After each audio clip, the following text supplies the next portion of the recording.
My elderly parents are struggling to afford their house and they're considering a reverse mortgage to get by. But I'm an only child and I will inherit the property. Should I cover their monthly payments? Well, that's a loaded question, but one that's not uncommon, and it was posed by a reader on MSN. But we have to note that this is a stomach-churning conversation. Your parents, writes MSN, are the people that you always seem to see as invincible, and now they're confessing they're struggling just to keep a roof over their heads.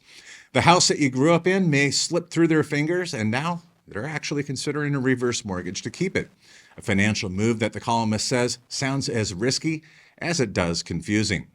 A reverse mortgage is one possible solution. The columnist notes that a reverse mortgage may be able to pay off the current mortgage and provide a steady stream of income, actually proceeds, to supplement their retirement funds and cover living expenses, giving your parents greater financial flexibility in their golden years. But one of the biggest benefits is that it allows your parents to remain in a familiar and comfortable environment, their own home, maintaining their independence and avoiding the upheaval of having to relocate. And unlike a traditional mortgage, a reverse mortgage eliminates the burden of required monthly payments. And of course, that frees up cash flow and reduces financial strain. But the columnist says there are plenty of drawbacks. The loan balance increases over time, accruing interest and steadily chipping away at your parents' home equity.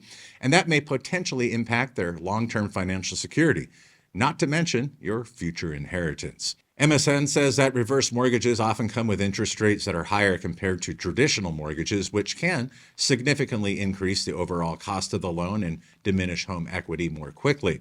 Fixed interest rates for home equity conversion mortgages, the most common type, says MSN, were an average of around 7.18% in October, according to mortgage information company HSH.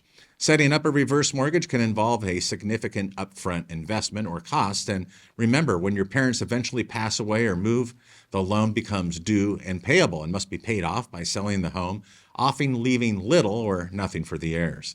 MSN says, considering the downsides of a reverse mortgage, should you become your parents' mortgage lender instead? That is a deeply personal decision that hinges on numerous factors. First is to take a hard look at your own finances. Can you comfortably handle your parents' mortgage payments without jeopardizing your own financial goals and stability? And next is, remember, this is going to be a long-term commitment should you decide to help your parents financially, potentially lasting years or even decades. Next, consider your parents' overall financial picture. Do they have other assets that they might be able to tap and use for cash flow each month? Are they eligible for government assistance programs? Exploring all available options is crucial before making a decision, notes MSN. And don't forget the emotional side of things. Are you prepared for the potential strain that this could place on your relationship with your parents?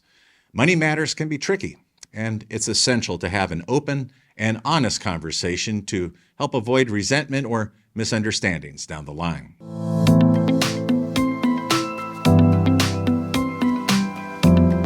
There's no denying that this is a tough market for many of you watching or listening today.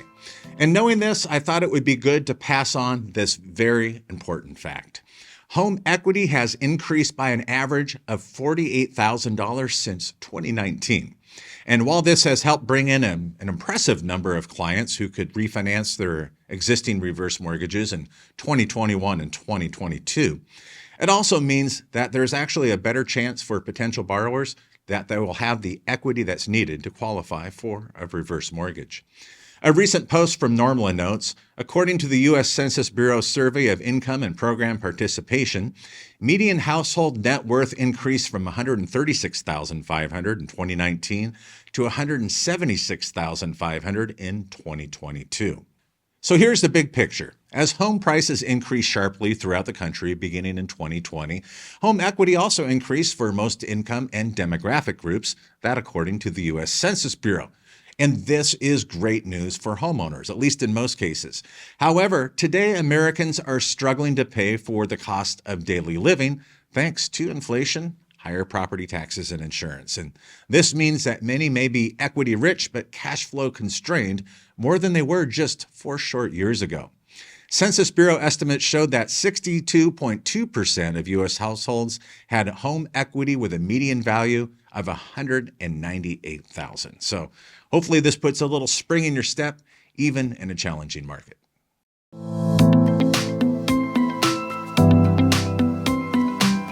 There are times meeting with older homeowners that our conversations will range anywhere from the personal, about family, financial issues, and budgeting and ways to save money.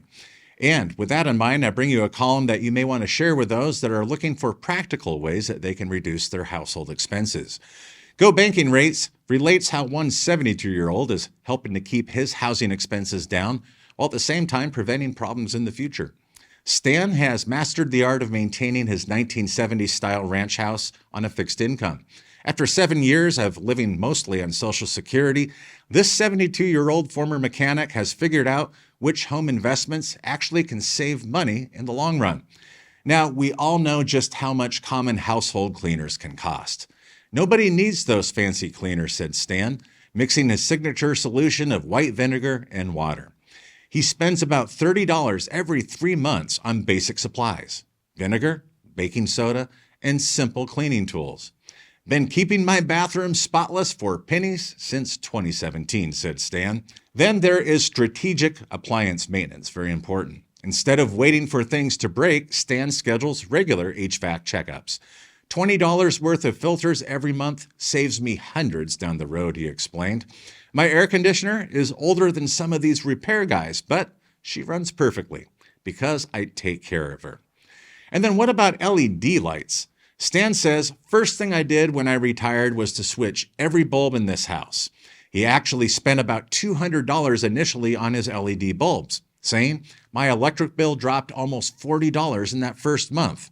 Done and paid for itself many times over. I never let small problems turn into big ones. That's how you keep a house running on Social Security.